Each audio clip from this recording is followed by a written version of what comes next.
me, name's Sony. Welcome back to another video. Today's video is a short one, and as you can see from the title, we are talking about something called OpenXR. Now before we begin, you can see Tubby Super Cat has decided to throw his box off the table, and he is playing with a little truck. So having fun there, Tubby Super Cat.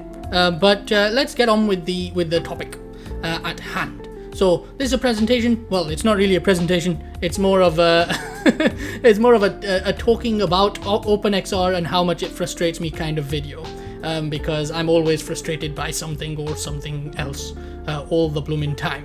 So what is OpenXR? Now, for those of you who already sort of follow game development in VR, or actually you play VR games, then those people will know that OpenXR is sort of something new, which is a group up of multiple different platform designers. So when I say platform, I'm talking about things like Oculus platform, OpenVR, which is Steam VR platform, and of course the Microsoft Windows Mixed Reality platform, right? So these are the different platforms, the different backends for VR. And the OpenXR platform is a group of all of these developers, all of these hardware developers and platform designers. They're grouped up and they started designing a concept which would allow for everyone in development, software development, the VR game development and stuff like that, to develop for one platform and have it work for all of the other platforms as well, right? And OpenXR is that sort of intermediate sort of sub-platform that allows to connect things together without really having all of the equipment in all of the from all of the device manufacturers, right? So the first thing that you know is, for example, right, when you take an Oculus device. So me, I have an Oculus Rift CV1, I have an Oculus Rift S, I have an Oculus Quest 2. I also have Index controllers from Valve, but I don't have the Valve Index headset, right? So I have the Knuckles controllers. They're actually prototypes from before the Index released. So I have all of these and I have the controllers for each one, but unfortunately I don't have something like a Vive, or I don't have the Windows Mixed Reality type devices and headsets.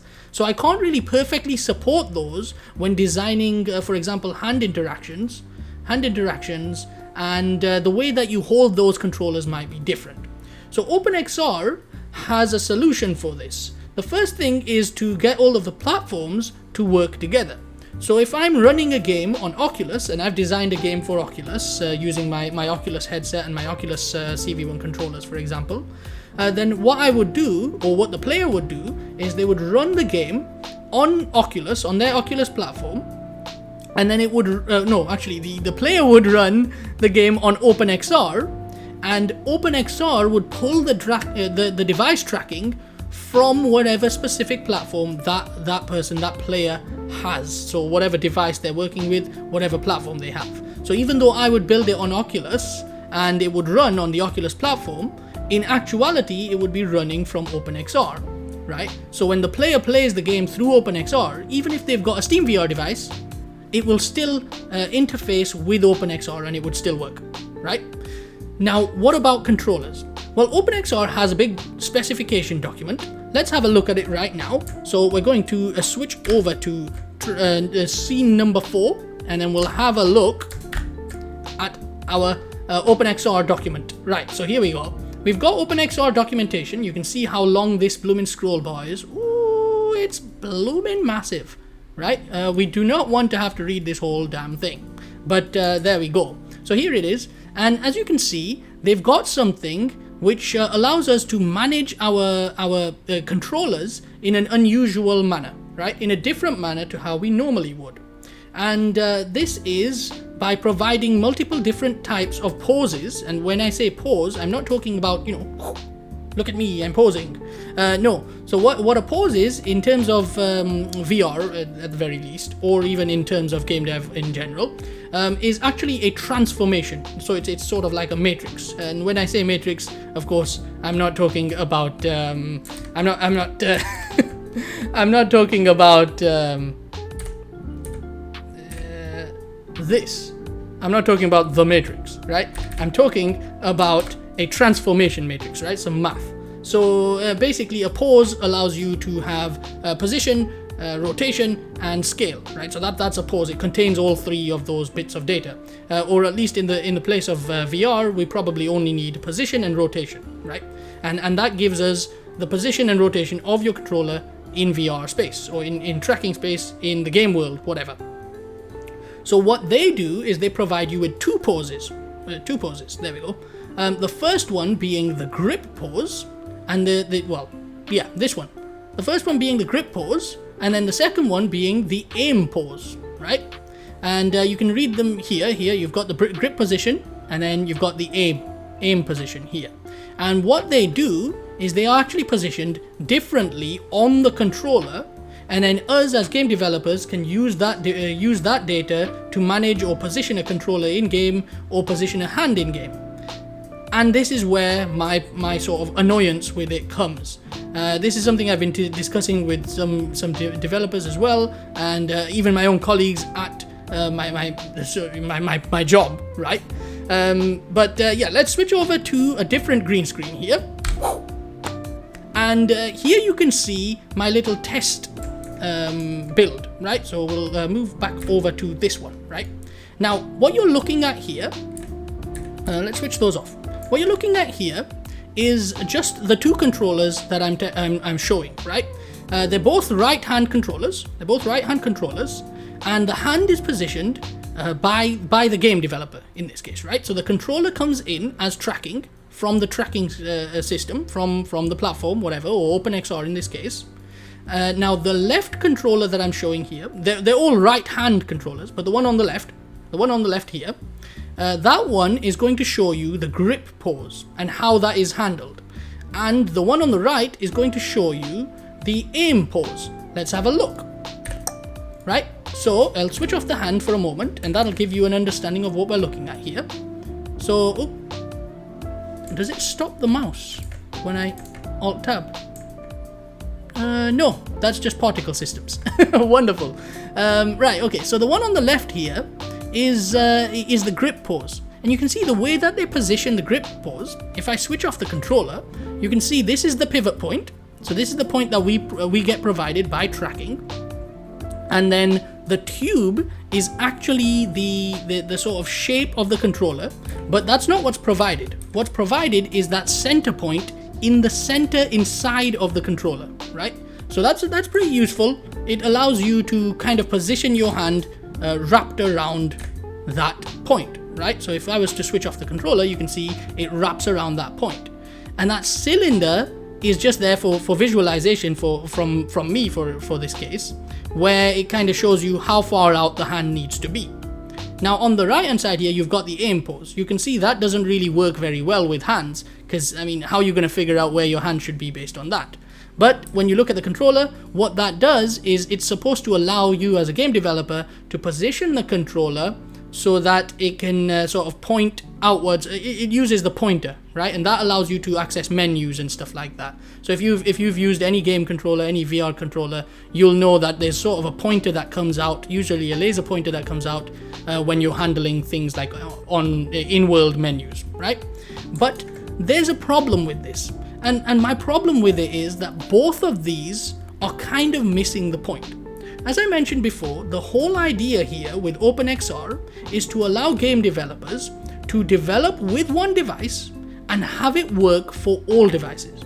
Now that works fine when you're positioning your controllers, because let's say you use the aim pose, every controller will be positioned based on that aim pose, right? Where that pose actually is on the device is decided by the device manufacturer. It's decided by Oculus, it's decided by SteamVR and Valve, it's decided by Microsoft on their controllers, whatever. Or whoever manufactured those devices, right? So it could be HTC, it could be, I don't know, Samsung, whoever. But the aim pose will be positioned on the device, right? And then on the grip pose, same thing, it'll be positioned on the device. But unfortunately, neither of these really provide you with where you should place the hand on these devices, right? Now, I obviously place my things based on the CV1 controller, which you can see in front of you, and I still use a CV1. That works fine when you're using a Rift S controller or a Quest 2 controller, for example, because they're positioned exactly in the same way by Oculus. They're all the same device, essentially. They're all treated as the same device, especially when you're running on PC, right? They're all literally just a Rift. So Oculus treats them all exactly the same. But unfortunately, the position and rotation of other controllers is different, not just by what's provided to the system, but also how they're held in your hand. And the way I can show this is by switching on the Vive controller. So here's where things get really awkward.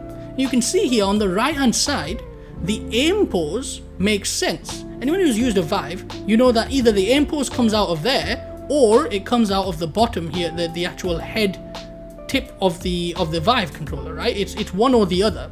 And both ways, it would be a problem, because no matter how you position it relative to the controller, whether you have the aim pose coming out like I've shown it, or whether you have the aim pose coming out as if it was sort of like a gun shape out of the front like this, both ways that handle would be wrong on that hand.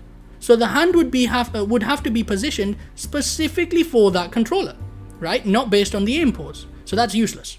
On the left hand side, we can see it's kind of almost there, but when you switch off the controller, you can see that it's actually kind of stuck inside the hand, and it's not positioned perfectly on that hand. If you look at the fingers, you can kind of see this. It's kind of stuck inside the hand, but also the fingers are not really, I mean, you wouldn't hold it at that tilt. And I can show you this very clearly. So if I switch back to my CV1 controllers and then move over to what I think should happen, right? Let's let these spin, and then we'll switch on the suggested point, right? So this one on the left now is the aim pose, but the one on the right here is where I think that you should position the pose, right? We need this third bit of data, which they are not providing, because again, they just missed the point. They've completely missed the point. They have not provided the data that is required to position the hand on the device, right? What we want in game development, in VR specifically, is to have a virtual hand that we know how an object is held based on the hand, not based on the controller, because the whole point is to support an infinite number of controllers with different shapes and different designs. We're not supposed to build based on the damn controller. We're supposed to be building based on the blooming hand, because we know how a person would hold an object in their hand. Provide us with this pose, right? So if I switch off the controller, you can see where I've positioned this. It's touching the surface of the palm. And that is different to this, because as you can see here, and I've drawn the cylinder for the purposes of visualization, you can see that it's not actually touching the palm of the hand. It's actually dependent on the thickness of the controller. So when you position a Vive there, you have to position it so that it's in the center of that pipe. The problem is, the thickness of a Vive sideways and as you hold it is different than the thickness of a controller from Oculus, as you can see here. Look carefully, you can see very clearly the thickness of the controller is different, which means it would be positioned further away from your palm, right? So that's a problem, right? Let's switch over here again, and you can see it is touching my palm. Now the good thing about that is, even if I didn't have the hand showing, it's still touching the surface of the controller, right? So on the controller, it's very easy to determine exactly what point that would be positioned. And that would be, all of the manufacturers would know exactly how they hold their controller. It would be directed outwards, right, as you point your hand. So if I switch on my hand, you can see, yeah, it would be pointed forwards, right, in a direction that makes sense for a hand, and it would be positioned in a way that you can actually determine exactly where that hand is. Let's have a look at the Vive controller and see how useful this is. Notice on the Vive controller, it's almost very similar to the original grip pose that they provide, except it's very slightly tilted. Here, it's very slightly tilted in comparison to this, and it's positioned in the hand better. You see how it's tilted vertically. It's sort of held a little bit more upwards, like this, sort of upwards, right? Whereas the controller here, you can see that tilt is just not real. That's not how you would hold a Vive controller. But it has to follow that grip pose because that's the only data that we're getting in from the system, because I built the game using a CV1, you see? So again, they've missed the point. They've missed the point. You need to provide us some data that allows us to position a hand in the VR world, and then we can determine how an object is held because we know how the hand holds things, right? We're not 1-year-old children here, guys. We know how hands hold things. We are VR game developers. That's kind of what we do. Just provide us the data as to where and how the hand would hold the controller. You give us that and we can figure out everything else ourselves, right? And we can easily switch between different controllers because we know how the hand would hold them. So they would be positioned pretty accurately. Give us that. Give us the thing that you are not giving us, and you've designed this whole OpenXR platform specifically to provide us this. And you still haven't provided us this. Instead, you've provided us both of these. Completely and utterly pointless. It's not completely and utterly pointless. It allows us to position certain things, and it allows us to figure out how maybe some objects would be held, but we don't know the thickness of that cylinder. We don't get that data. So we don't know how a lot of objects would be held. We just don't know where the palm is on that controller. We only know the center of the controller handle. It's not useful data, right? So please, can we stop being so useless at VR game development?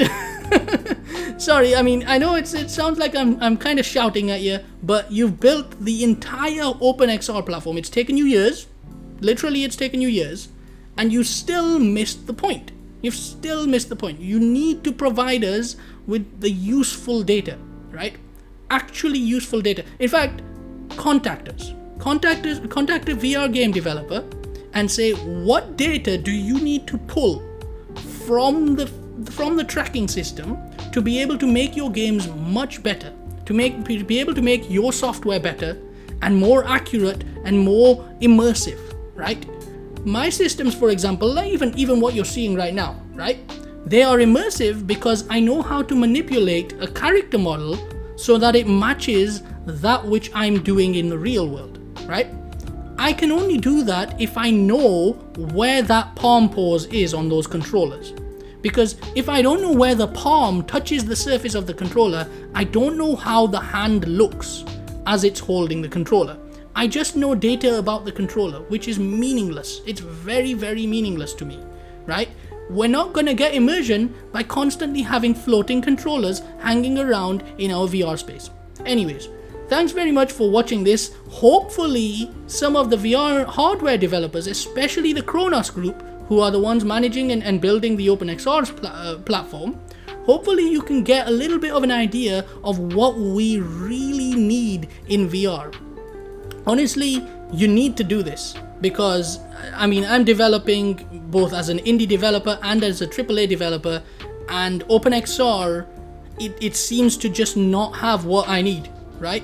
It's missing certain bits of data, it's missing a lot of things that I need access to.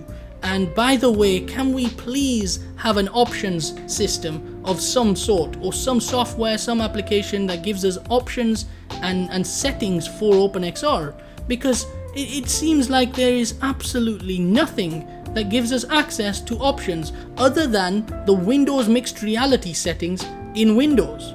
And they're not exactly complicated settings. There's like two options on there. We need so much more. The Oculus platform gives us so much debugging and diagnosis applications that are really, really useful, right? We can actually do a lot of settings on there as well that manage our devices and manage the way that our platform would handle the device. For example, when I take my headset off, it carries on tracking. And when I use OpenXR, if I do that, as soon as the sensor is deactivated, OpenXR just disables the device entirely. It completely removes the device from the game or from the software entirely. And that's extremely frustrating.